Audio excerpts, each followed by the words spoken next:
বন্ধু, আজকে হাটে যাবি? বিক্রি বাটা কিছু হবে বলে মনে হয়। প্রচন্ড বৃষ্টি হচ্ছে তো। আরে লকাই, হয়তো মানুষজন কম বেরুবে, কিন্তু বিশাল পরিমাণে একটা লাভ করতে পারবো আমরা, বুঝলি? সেটা কিভাবে হতে পারে? চাইলেই তো আর বিশাল পরিমাণে লাভ করা যায় না। এবার চাইলেই প্রচুর পরিমাণে লাভ করতে পারবো আমরা। কালকের সংবাদপত্র পড়েছিস? হ্যাঁ, পড়েছি তো। সংবাদপত্রে আবার কি লাভ করবার উপায় লেখা আছে নাকি? ধুর, তুই যে এত বোকা, কি বলবো। আমি আবার কি করলাম? আরে পাগলা, কালকে সংবাদপত্রে দিয়েছিল টানা 2 মাস এভাবেই বৃষ্টি চলবে, আর এই বৃষ্টি থেকেই আমরা লাভবান হব। বৃষ্টি থেকে আবার কিভাবে লাভবান হব? যেটা বলছি শোন, বেশি প্রশ্ন করতে যাস না। এখন 2 মাস টানা বৃষ্টি হবে। এই বৃষ্টির সুযোগ নিয়ে আমরা হাটে জিনিসপত্র চড়া দামে বিক্রি করব। তাতে তোর লাভ হবে আর আমারও লাভ হবে। ও, এটার জন্য বলছিস? এবার বুঝতে পারলাম। মাথার ভেতরে গোবর পোড়া থাকলে যা হয়। এখন আর কথা বাড়াস না, তাড়াতাড়ি বাড়ি যা, হাটে যেতে হবে। পারলে দুটো বেশি করে মাছ নিয়ে যাস। ঠিক আছে, নিয়ে যাব। এখন তাহলে আসি, কেমন?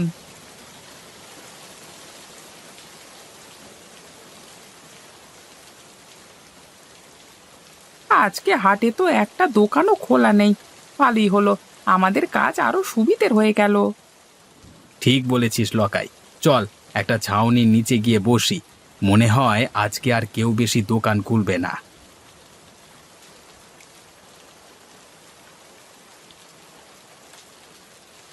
ওই তো, ওই তো একটা লোক এদিকে আসছে বলে মনে হচ্ছে। আমাদের কাছেই আসতে হবে, কোনো দোকান তো খোলা নেই বাবু। তা ভাই, মাংস কত করে? বেশি না, 1 কেজি মাত্র 350 টাকা।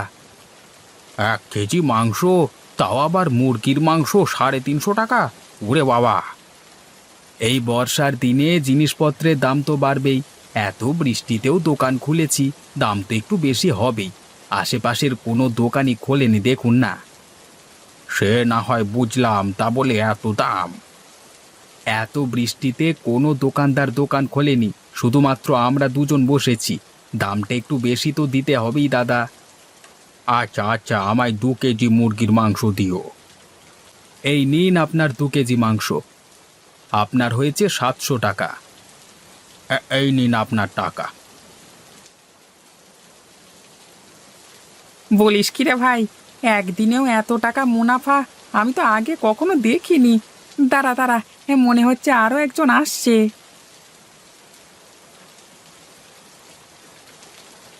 লোকাই, মাছ কত করে দিচ্ছিস রে? লক্ষণদা, বেশি না, 1 কেজি মাত্র 250 টাকা।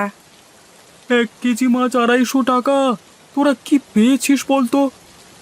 লক্ষণদা, এই বর্ষার দিনে এত কষ্ট করে মাছ ধরতে হয় পুকুর থেকে, দাম তো একটু বেশি দিতে হবেই। 1 কেজি মাছ নাও আর 250 টাকা দাও। আচ্ছা, কি আর করা যাবে, আমাকে 3 কেজি দে। এই নাও তোমার 3 কেজি মাছ। তোমার হয়েছে 750 টাকা। তোরা তো দিনে দুপুরে ডাকাতি করে নিলি রে। এই নে, ধর তোর টাকা। কি বন্ধু, আমার বুদ্ধিটা কেমন কাজে দিল তো? এটা আবার বলে দিতে হবে নাকি? জবরদস্ত তোর বুদ্ধি। এত বুদ্ধি তুই রাখিস কোথায়? হ্যাঁ, আমার বাড়ির আলমারিতে রে।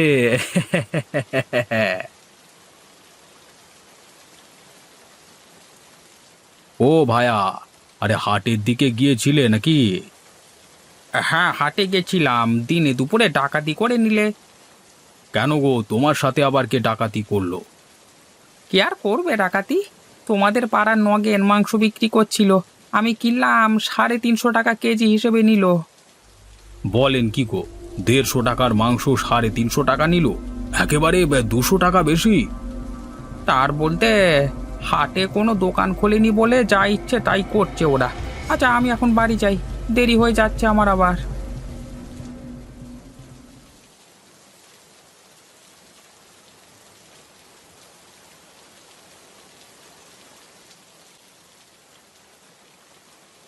কিরে অশোক, এখানে একা একা বসে আছিস যে? হ্যাঁ লক্ষণদা, বসে বসে বৃষ্টি দেখছি।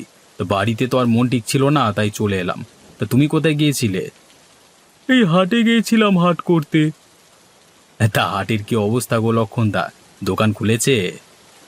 হ্যাঁ, দুইটি মাত্র দোকান খোলা আছে, নগেনের মাংসের দোকান আর লকাইয়ের মাছের দোকান।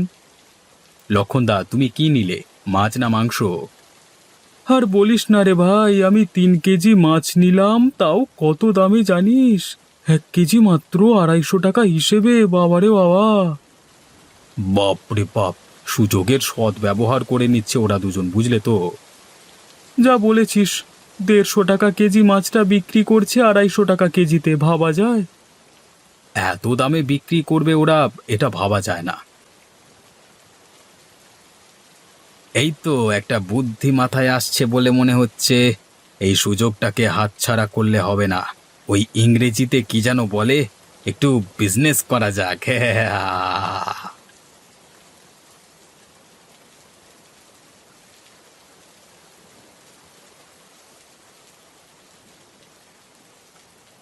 কি গো, এবার তো কিছু একটা করতে হবে। এইভাবে বাড়িতে বসে থাকলে তো আর সংসার চলবে না। কি করব বলো?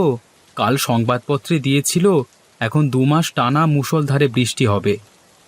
আমাদের পুকুর থেকে মাছ ধরে হাটে নিয়ে যাও না গো একবার, বিক্রি করলে তবু সংসারটা চলবে। এই বৃষ্টিতে মাছ না হয় নাই ধরলাম, কিন্তু কিনবে কে? যা বৃষ্টি হচ্ছে তাতে লোকজন বাড়ি থেকে বেরোবে বলে তো মনে হয় না। তুমি অত চিন্তা করো না, বিধাতা ঠিক একটা না একটা উপায় বের করে দেবে। এইভাবে মুষলধারে বৃষ্টি চলতে থাকলে কিছুদিনের মধ্যেই বন্যা হয়ে যাবে, তখন সংসার চালানো আরো মুশকিল হয়ে যাবে। আরে অশোক দা যে, তা কি মনে করে আমার বাড়িতে? কেন রে নিতাই, আমি কি এমনি এমনি আসতে পারি না? আরে অশোক দা, তুমি খারাপ ভাবছো কেন? আমি ওটা বলতে চাইনি। আমি বলছি বৃষ্টি মাথায় নিয়ে আমার বাড়িতে এসেছো, নিশ্চয়ই কিছু তো দরকার আছে। দরকারটা কি সেটা বলো। তোর যে ওই ছোট পুকুরটা আছে, ওটা আমি 2 মাসের জন্য কিনতে চাই। আমি 10,000 টাকা তোকে দেব, রাজি থাকলে বল। তুমি 2 মাসের জন্য পুকুরটি নিয়ে কি করবে? নিতাই, আমি তোকে টাকা দিচ্ছি, পুকুরটা 2 মাসের জন্য কিনবো। কি করব সেটা তো আমি তোকে বলতে পারবো না। তাহলে কি করে দিই আমি? কেন দেবে না? তোমায় 10,000 টাকা দেবে। আর করলে কি করবে? নয় মাছ ধরবে। আমাদের পুকুরের মাছের যা দাম হবে তার থেকে অনেক বেশি টাকা দিচ্ছে অশোকদা তোমায়। আচ্ছা, তাহলে 2 মাসের জন্য আমি আমার পুকুরটাকে তোমায় বিক্রি করে দিলাম। এই নে ধর তোর 10,000 টাকা। বলেছিলাম না, বিধাতা ঠিক একটা না একটা উপায় দেখিয়ে দেবে। দেখো, 2 মাসের ব্যবস্থা কেমন হয়ে গেল কিছু না করেই। আমার মনে একটা খটকা লাগছে। অশোক অতগুলো টাকা দিয়ে গেল, এর পেছনে কি মতলব এঁটেছে কে জানে। তোমাকে কতগুলো টাকা দিয়ে গেছে, এটা তো খুশির খবর।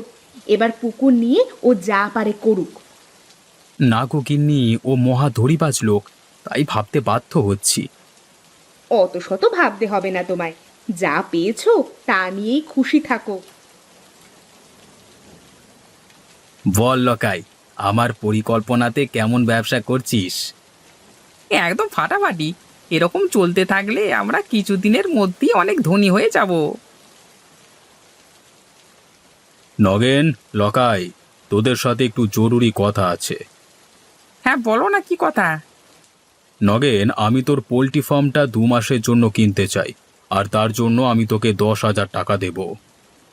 না না, 10,000 টাকায় আমি মোটেই দেব না। আমার 20,000 টাকা দিতে হবে, তবেই বিক্রি করব। আচ্ছা তাই হবে, তোকে 20,000 টাকাই দেব। আর লকাই, তোর পুকুরটিকেও আমি কিনে নেব 2 মাসের জন্য, তারপর তোর পুকুর আবার তোর হয়ে যাবে। আচ্ছা, কত টাকা দেবে বলো? তোর পুকুরটার জন্য আমি 20,000 টাকা দেব। আমি রাজি আছি। এই 2 মাসের জন্য আমার পুকুরটি তোমার হয়ে গেল। এই নে, এতে 40,000 টাকা আছে, দুজনে ভাগ করে নিস।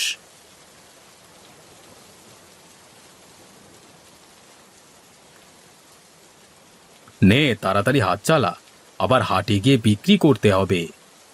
এই তো বাবু, তাড়াতাড়ি করবার চেষ্টা করছি। এখন গ্রামের সমস্ত পুকুর এবং পোল্ট্রি ফার্মের মালিক হলাম আমি। এবার আপনি যেমন খুশি দামে বাজারে মাংস এবং মাছ বিক্রি করবেন, তাই তো? ঠিক ধরেছিস তুই। এটা কি বলে ব্যবসা? বুদ্ধি যার টাকা তার, কথাতেই আছে। এই যে হয়ে গেছে বাবু, তাহলে এবার এগুলি হাটে নিয়ে যাই। হ্যাঁ, নিয়ে যা। আর শোন, 1 কেজি মাছ 350 টাকায় বিক্রি করবি, আর 1 কেজি মুরগির মাংস বিক্রি করবি 450 টাকায়, বুঝেছিস? আগে বাবু, তাই হবে। আমি এগোচ্ছি, আপনি আসুন কেমন। আসুন আসুন, আমাদের দোকানে আসুন, সব কিছু জিনিস তরতাজা পাবেন, নিয়ে যান। ভাই, আমাকে 2 কেজি মুরগির মাংস দাও তো। এই নিন আপনার 2 কেজি মুরগির মাংস, আর আপনার বিল হয়েছে 900 টাকা। সে কি, 1 কেজি মাংসের দাম 450 টাকা? আগে হ্যাঁ। আমায় 1 কেজি মাছ দে তো, একটু ভালো দেখে দিবি। হ্যাঁ, হ্যাঁ বাবু, আমাদের দোকানের কোনো জিনিসই খারাপ নয়। না হলে ভালো। এই নিন বাবু, আপনার 1 কেজি মাছ, আপনি আমাকে 350 টাকা দেন। বলেন কি মশাই, 1 কেজি 350 টাকা? হ্যাঁ বাবু, ওই দামই দিতে হবে। এদেরকে একদম বিশ্বাস করবেন না, একেবারে দড়িবাজ লোক। আমাদের সবার থেকে পুকুর কিনে চড়া দামে মাছ বিক্রি করছে, আবার মাংসের ক্ষেত্রেও একই কাজ করেছে। তুমি আমায় ধড়িবাজ বলছো, কিন্তু যখন তুমি চড়া দামে বিক্রি করতে তখন সেটা দোষ নয়। হ্যাঁ অশোকদা, আমি আমার ভুল বুঝতে পেরেছি। আমি তোমাদের দেখাতে চেয়েছিলাম, একজন বেশি মুনাফা করতে চাইলে বাজারে কম্পিটিশন বেড়ে যায়, জিনিসপত্রের মূল্য বেড়ে যায়, ভারসাম্য হারিয়ে যায়। এটা তো আমরা ভেবে দেখিনি। আজকে অশোকদা আমাদের চোখ খুলে দিয়েছে, আর এই ভুল হবে না। সবাই অশোককে খারাপ ভাবতো, কিন্তু আজকে উনি সবার জন্য এত বড় কাজ করলেন, নিজের লোকসান করে। লোকসান তো হয়নি। এই নাও তোমার সব টাকা, আমি ফিরিয়ে দিচ্ছি।